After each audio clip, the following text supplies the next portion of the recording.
The European Union and Ethiopia look back on 24 years of constructive bilateral relations in areas as diverse as development cooperation, trade and economic development, consolidation of democratic institutions, regional peace and security, and migration.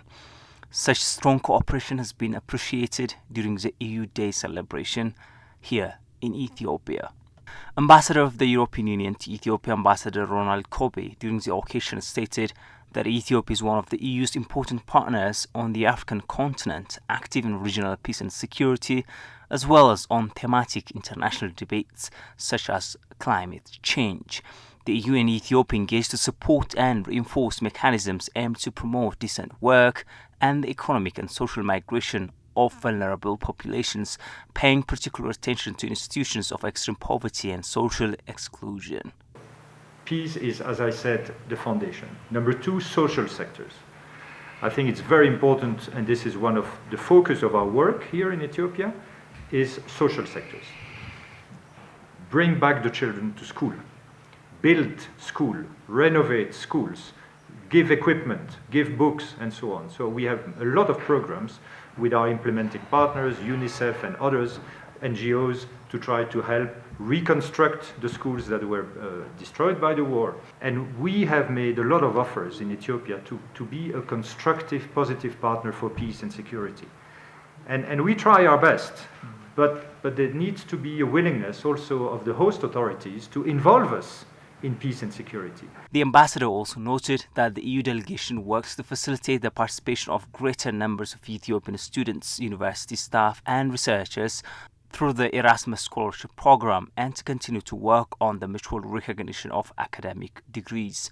The EU also works with civil society to encourage reciprocal accountability to improve dialogue with the government. The EU is the second largest trading partner of Ethiopia, and not last year, for many years. Second. Tell the people that the EU is there, helping Ethiopia to trade and so on, with a very generous trade regime that is everything but arms, and that is still there. We have not lifted. We could have lifted it because there was a war. We didn't, to protect the people.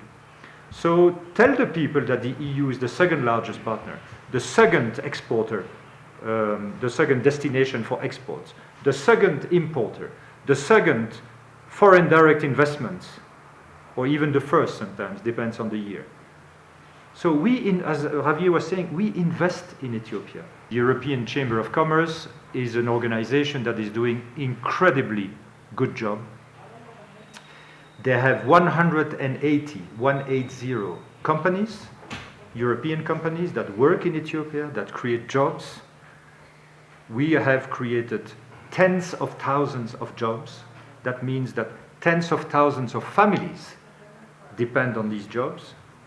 It's probably over 100,000.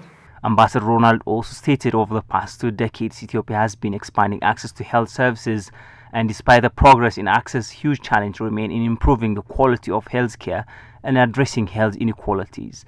Second aspect of the social sectors, health. People have suffered immensely in this country over the last 3 or 4 years, immensely. So many of the regions, I was in Afar recently, and in Afar, just to take one example, there is not a single hospital of reference. There are a few clinics, very small, but people of Afar who need a reference hospital have to move to another region. This is not normal.